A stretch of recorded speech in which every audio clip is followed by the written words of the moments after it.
The president is holding that joint news conference in Berlin as we speak alongside German Chancellor Angela Merkel. Let's go right to NBC's chief White House correspondent, Chuck Todd. He's been traveling with the president. And, Chuck, let's start with what's happening right now.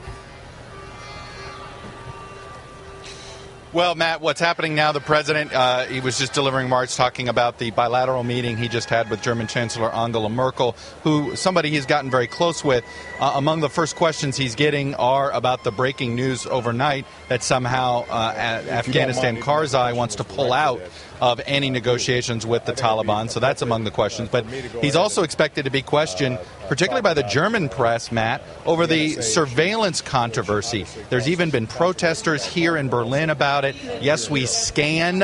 S-C-A-N is among the signs that have been seen around here. And as you know, Germans very wary of surveillance, given the history of the East Germans and, of course, the Nazi regime. And, Chuck, a little later on, the president is going to make a speech in Berlin. Of course, he was there in 2008, greeted like a rock star. This is the 50th anniversary of JFK's speech in Berlin, and we're expecting a major announcement in terms of nuclear stockpiles. We are, Matt. Look, there's a lot of symbolism here. You mentioned the 50th anniversary of JFK, the Ich bin ein Berliner speech. The president is basically on the opposite side of where he gave his speech as a candidate in 2008. Way off in the distance, you can see Victory Column, which was the backdrop there.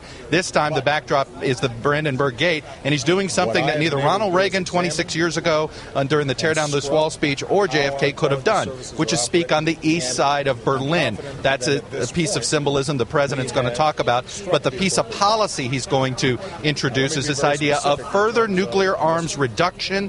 It's an issue that always is a bigger concern of Europeans than it is Americans. He's going to call for new negotiations with the Russians. As you know, 2 years ago, New START treaty did reduce the amount of arms that both the U.S. and the Russians stockpile. He wants further reductions up to a third, but he will emphasize that he still believes the U.S. should have the capability of a nuclear strike provision. He just wants fewer arms in the U.S. and the world arsenal, Matt. All right, the president expected to make some news today in Berlin. We'll be following it. Chuck Todd, thank you very much as always.